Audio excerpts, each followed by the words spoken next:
শহরের horn, traffic আর tension একটু সাইডে রেখে আজকে ফুল অন মুডে ঘুরে দেখব সেভেন ওয়ান্ডার্সের ছোট্ট জগৎ, রঙিন ফুলের বাগান, লেক, বিভিন্ন রাইড সহ আর্ট, নেচার, অ্যাডভেঞ্চার সব একসাথে। নমস্কার বন্ধুরা, আমি সুরেশ। আজ তোমাদের নিয়ে এসেছি কলকাতার প্রকৃতির কোলে ইকো পার্ক। শহরের ভেতরেই এক নতুন পৃথিবী। তাই চলো শুরু করা যাক শুরু থেকে। বিধাননগর স্টেশন থেকে 300 টাকা দিয়ে অটো রিজার্ভ করে নিলাম। তোমরা চাইলে শেয়ারেও আসতে পারো। সেক্ষেত্রে জনপ্রতি ভাড়া পড়বে 80 টাকা। সময় লাগবে 30 মিনিট মতন। আমরা নামবো ইকো পার্কের 4 নম্বর গেটে, কারণ আমরা সপ্তম আশ্চর্য দেখব প্রথমে, তারপর বাকি পার্কটা ঘুরে দেখব। সোমবার ছাড়া সপ্তাহের প্রতিদিনই পার্ক খোলা থাকে সকাল 11টা থেকে 7:30 পর্যন্ত। পার্কে ঢোকার টিকিট মূল্য জনপ্রতি 30 টাকা। এটা কি? Chemical statue. Corona virus.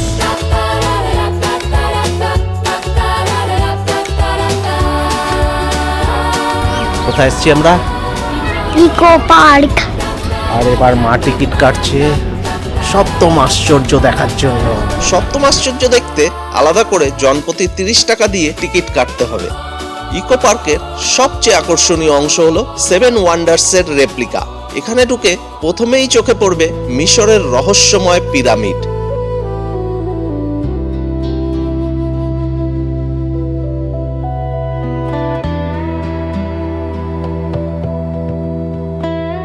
এই পিরামিডের ভেতরে একটি মমির ড্যামিও করা আছে। কাঁচটা ভেঙে ফেলেছে। বিভিন্ন নকশা করা রয়েছে।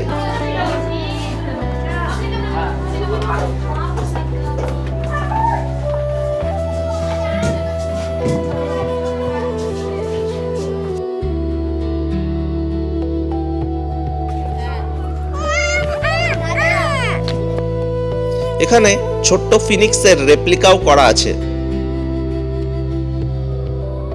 এরপর আমরা দেখব জর্ডানে অবস্থিত Petra, the rose red city.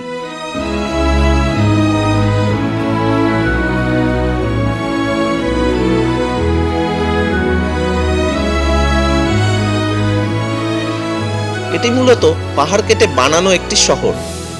পাহাড়কে বাইরে থেকে ভেতরের দিকে খোদাই করে ঘর, মন্দির, সমাধি সবকিছুই তৈরি করা হয়েছিল।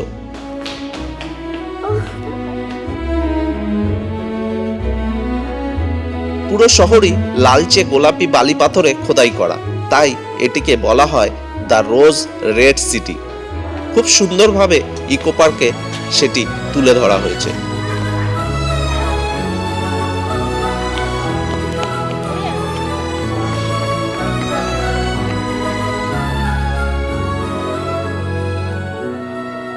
এবার দক্ষিণ আমেরিকার ব্রাজিল। রিও ডি জানাইরোর পাহাড়ের উপরে অবস্থিত ক্রাইস্ট দ্য রেডিমার। বলা হয় পৃথিবীর উচ্চতম মূর্তিদের মধ্যে একটি এই ক্রাইস্ট দি রেডিমার। ব্রাজিলে এই মূর্তিটি বানাতে প্রায় 9 বছর সময় লেগেছিল। আমরা এখন আছি ব্রাজিলে। প্রায় 40 মিটার উঁচু ক্রাইস্ট দ্য রেডিমারের রেপ্লিকা ইকো পার্কে সুন্দরভাবে তুলে ধরা হয়েছে।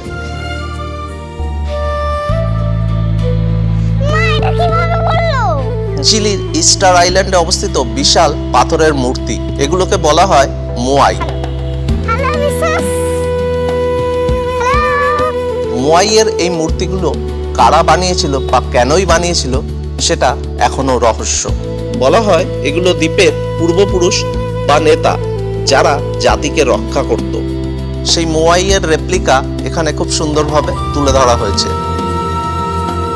পরিবারের সঙ্গে বেরোনোর মজা সবসময় আলাদা, সেটা আগ্রার আসল তাজমহল হোক বা কলকাতার ইকো পার্কের তাজমহল রেপ্লিকা।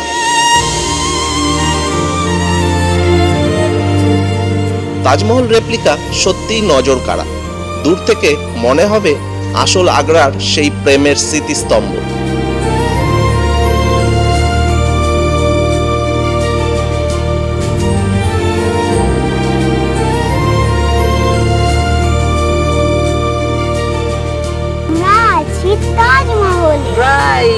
তাজমহলে আছে সুন্দর সুন্দর ডেকোরেশন। এটা আছে আমাদের উত্তরপ্রদেশের আগ্রায়।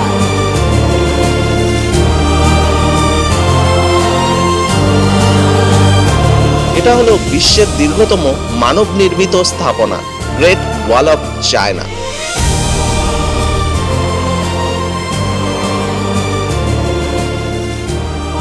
থেকে মোটা এটা।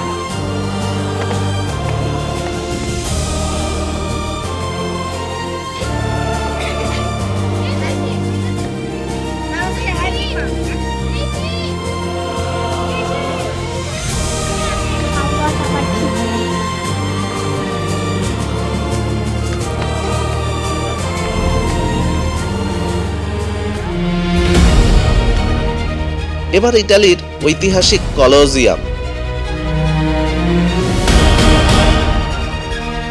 রোমান সাম্রাজ্যের গ্ল্যাডিয়েটর যুদ্ধের বিখ্যাত অ্যারেনা। এখানে সেটার খুঁটিনাটি স্ট্রাকচার দারুণভাবে করা হয়েছে। গ্ল্যাডিয়েটর যুদ্ধ, পশুদের লড়াই সহ বিভিন্ন রোমাঞ্চকর খেলা প্রদর্শিত হতো এখানে। এখানে প্রায় 50,000 দর্শক একসাথে বসতে পারত।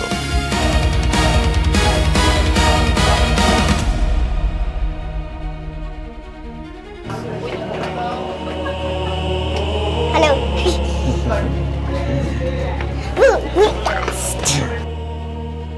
মা, এখানে ঘোরা মানে ছোট্ট একটা ওয়ার্ল্ড ট্যুর। তোমরা এখানে এলে অবশ্যই এই জায়গাটিকে মিস করবে না। মা কিছু খেয়ে নেবে, খিদে পেয়ে গেছে।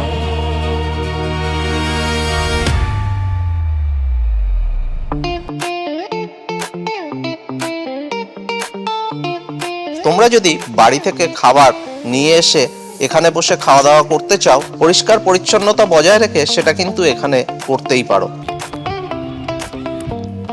ফ্রান্সের প্যারিসে অবস্থিত আইফেল টাওয়ার, বিশ্বের রোম্যান্সের প্রতীক। আইফেল টাওয়ারের উচ্চতা 300 মিটারের বেশি। ইকো পার্কে ছোট আকারে তার নিখুঁত কপি তৈরি করা হয়েছে।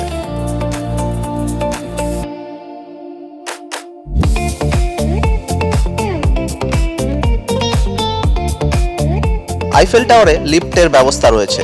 উপরে আসতে আলাদা কোনো টিকিট লাগে না। উপরে গিয়ে সেলফি তুলতেই পারো।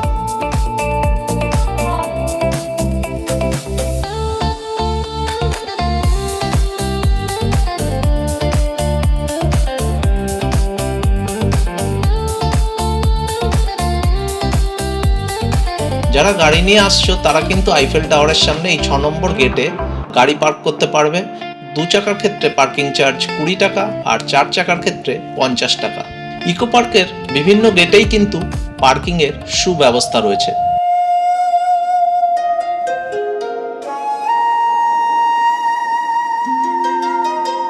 Japanese forest. এখানে ঢুকলে মনে হবে হঠাৎ করে জাপানে চলে এসেছি।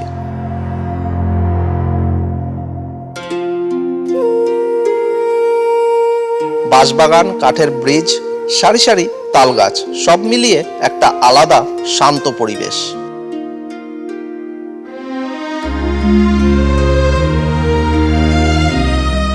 আরেকটা বিষয় বলে রাখি, যারা ব্লগ করো ইকো পার্কে তারা কিন্তু মোবাইল দিয়ে বা কোনো অ্যাকশন ক্যামেরা ইউজ করে ছবি তুলতে পারো। কোনো রকম ডিএসএলআর বা প্রফেশনাল ক্যামেরা দেখলে কিন্তু এরা আপত্তি জানায়, সেক্ষেত্রে আলাদা করে পারমিশন নিতে হয়।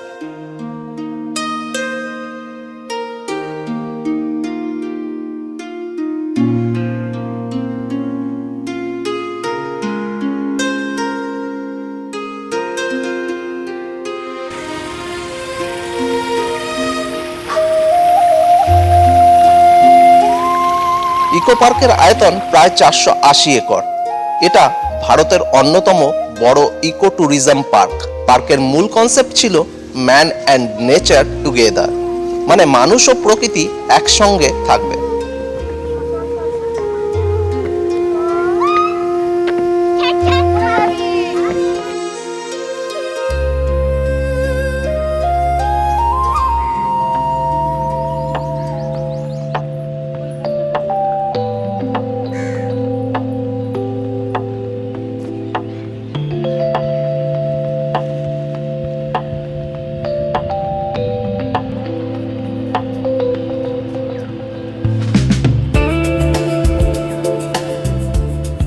ইকো পার্কের সবচেয়ে আকর্ষণীয় অংশ হলো এই বড় লেকটা।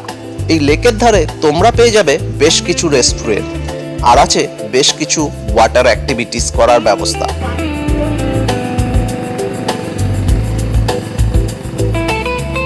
এখানে রয়েছে কায়াকিং, খরচ পড়ে জনপ্রতি 150 টাকা।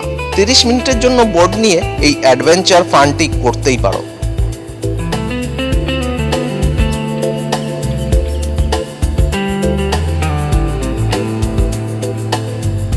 আছে ওয়াটার জর্বিং, খরচ পড়ে জনপ্রতি 150 টাকা। এখানে pedal board, shikara board, speed board অনেক কিছুই আছে। নিউ টাউনে যারা বসবাস করেন তারা কিন্তু 750 টাকা প্রতি মাসে দিয়ে এই ইকো পার্কে মর্নিং ওয়াকের সুযোগ পান। সপ্তাহে প্রতিদিনই মর্নিং ওয়াকের জন্য খোলা রাখা হয় ইকো পার্ক। আমার বাড়ির কাছাকাছি যদি এমন সুন্দর পার্ক থাকতো তাহলে হয়তো আমি মর্নিং ওয়াকের জন্য উৎসাহ পেতাম।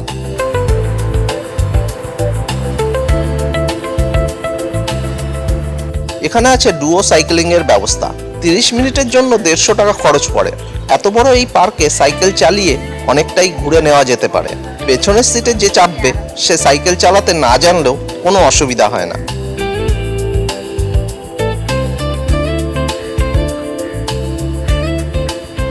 এখানে রয়েছে ইকো কার্স। পুরো পার্ক ঘোরার জন্য এটা ভাড়া নিতে পারো। প্রয়োজনে এক প্রান্ত থেকে আরেক প্রান্ত যাওয়ার জন্য ব্যবহার করতে পারো।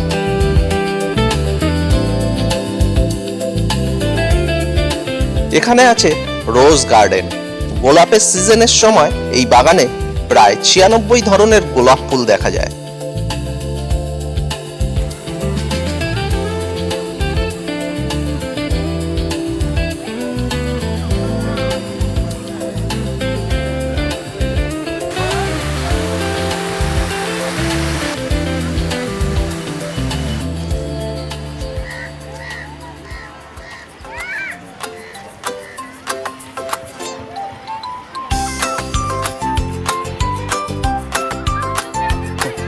Good good, thank you.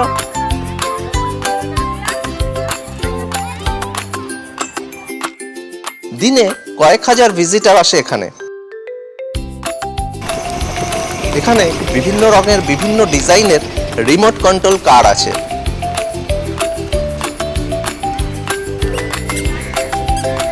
গাড়ি কত করে ভাই? 70 টাকায়।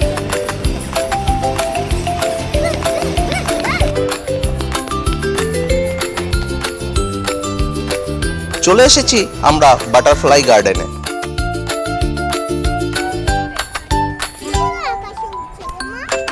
বাটারফ্লাইটা কোথায়? আমি জানি না। চলো খুঁজি বাটারফ্লাই, চলো। এই গার্ডেনের ভেতরে নেট দিয়ে কভার করা একটি জায়গা রয়েছে। সেখানে কিন্তু বিভিন্ন রকমের প্রজাপতি দেখতে পাওয়া যায়। ছবি তুলতে দেওয়া হয় না, তাই তোমাদেরও দেখাতে পারলাম না।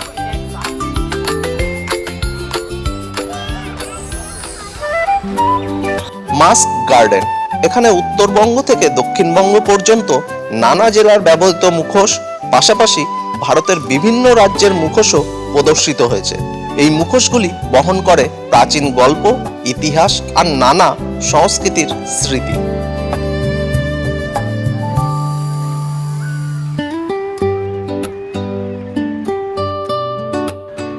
এর পাশেই আছে টয় ট্রেনের ব্যবস্থা। টয় ট্রেন চেপে তোমরা পুরো পার্কটি ঘুরে নিতে পারো। এটা শিশুদের জন্য হলেও আসলে বড়রাই বেশি এনজয় করে। টয় ট্রেনে বসে তোমরা পুরো পার্ককে একদম নতুন চোখে দেখতে পাবে।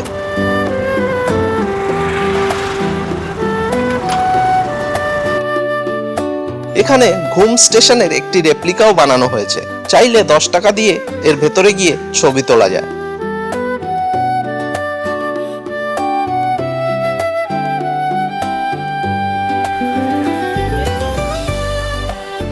ইকো পার্কের এই চিলড্রেন্স পার্কটি পুরোটা তৈরি করা হয়েছে ছোটদের জন্য, কিন্তু এখানে বড়রা এলে ছোট হয়ে যায় আর ছোটরা হয়ে যায় সুপার হিরো।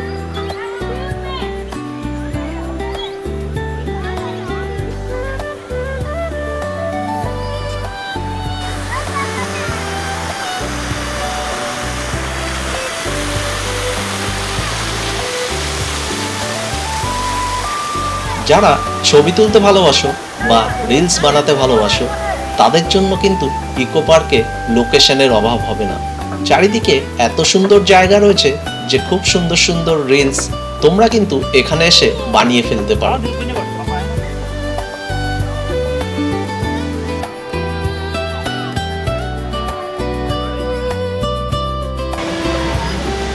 এখানে বেশ কয়েকটি আর্টিফিশিয়াল ঝর্ণা তৈরি করা রয়েছে। সেই ঝর্ণার জল সরু ক্যানেল দিয়ে বয়ে চলেছে পার্কের বিভিন্ন জায়গায়, আর এই ক্যানেলের ওপর থেকেই তৈরি করা রয়েছে ছোট ছোট কাঠের ব্রিজ, যেগুলো দেখতে ভীষণ সুন্দর লাগে।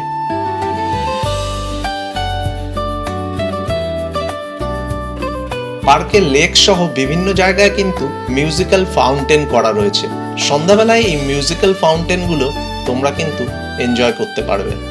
সন্ধ্যার ইকো পার্ক বেশি সুন্দর, সূর্য ডুবে যাচ্ছে, তার সাথে সাথে আমার এনার্জিও ডুবে যাচ্ছে।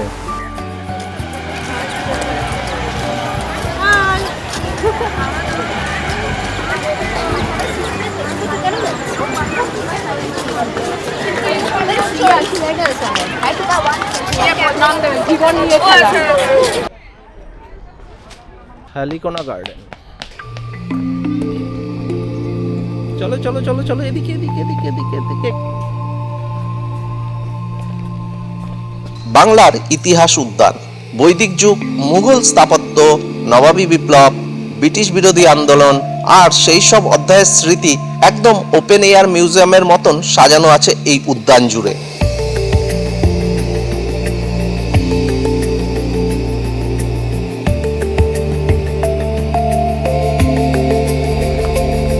চলো লেটস গো।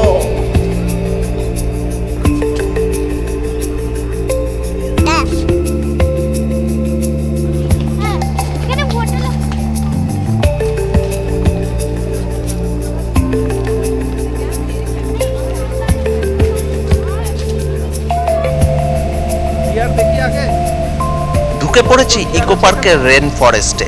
শিমুল, পলাশ, চালতা, ছাতিম, কদম আরো অনেক গাছ নিয়ে সাজানো এই tropical rain forest. Eco park ঘুরতে এসে যদি একটু ঠান্ডা ঠান্ডা ফিল নিতে চাও, তাহলে এই রেন ফরেস্টে সময় কাটাতে পারো।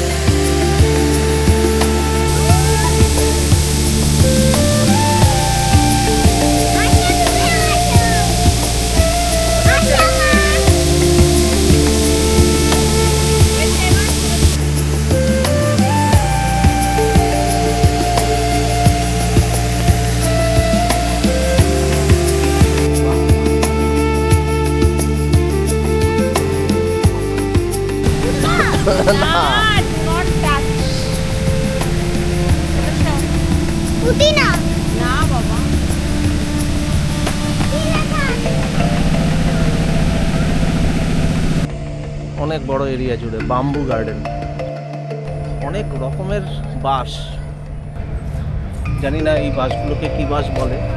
এরকম প্রতিটা ঝাড়ই কিন্তু আলাদা আলাদা ধরনের। এখানে প্রচুর বাঁশ।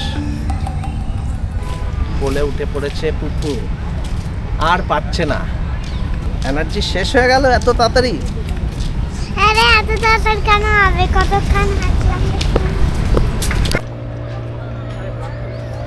বয়স্ক যারা, তারা এই গাড়ি করে ঘুরতে পারে।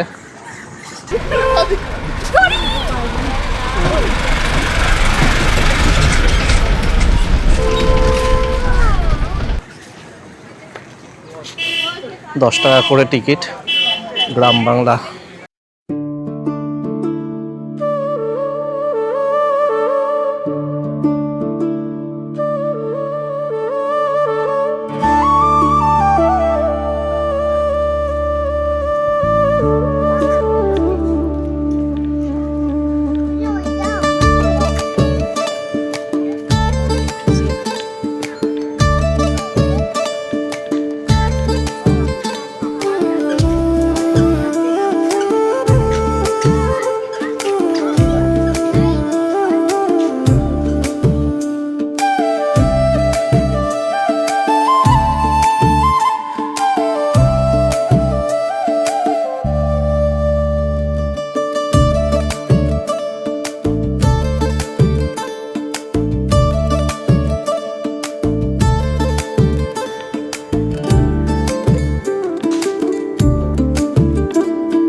পটলদার চায়ের দোকান। বাহ, চায়ের আড্ডা, বাচ্চারা খেলাধুলা করছে।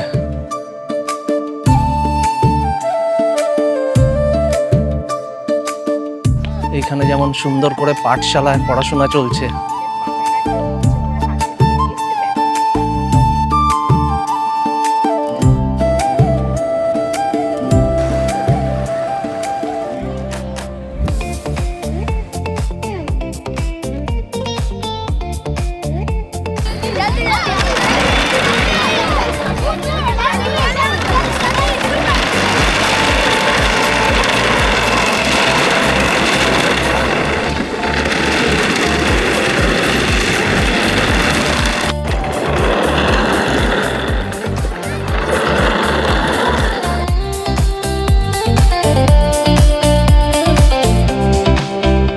আমাদের ইচ্ছে ছিল বিকেলবেলায় বোট রাইড নেওয়ার, কিন্তু ঘুরতে ঘুরতে সন্ধ্যা হয়ে গেছে।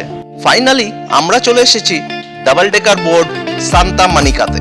এই বোর্ডে করে মোটামুটি 30 মিনিট মতন ঘুরে পার্কের অনেকটাই অংশ ঘুরে দেখা যায়। খরচ পড়ে 100 টাকা জনপ্রতি।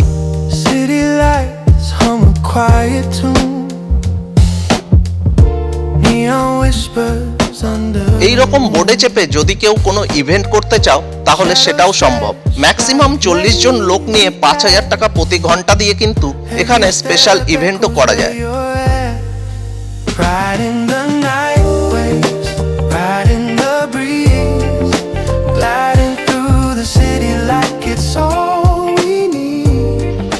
ছোটদের জন্য আছে ট্রাম্পোলিন, রাইফেল শুটিং ও আর্চারির ব্যবস্থাও রয়েছে। বন্ধুদের সাথে বা পরিবারের সাথে এসে মজার অ্যাক্টিভিটিস কিন্তু করাই যেতে পারে। আমরা এখন আছি রবি অরণ্যে। এখানে এলে শান্তিনিকেতনের পাঠভবনে প্রকৃতির মাঝে পড়াশোনার কথা মনে পড়ে যাবে।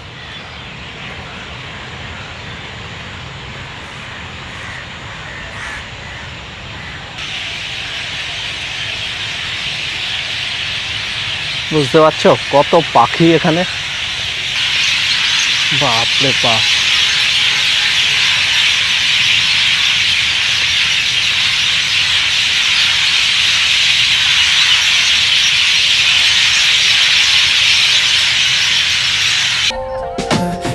Smells like stories untold, dreams in the cracks of দিনে হোক বা রাতে জাপানিজ ফরেস্ট জায়গাটি খুব সুন্দর। every turn hides a secret glow, follow the signs, let এবার আমাদের ফিরতে হবে। তো বন্ধুরা, এই ছিল আজকে আমাদের ইকো পার্ক ভ্রমণের ভিডিও। ভিডিওটি কেমন লাগলো কমেন্ট করে নিশ্চয়ই জানিও। আর সময় পেলে একবার পরিবার বা প্রিয়জনকে সঙ্গে নিয়ে ইকো পার্ক অবশ্যই বেড়াতে এসো। the trip begin, right in the night.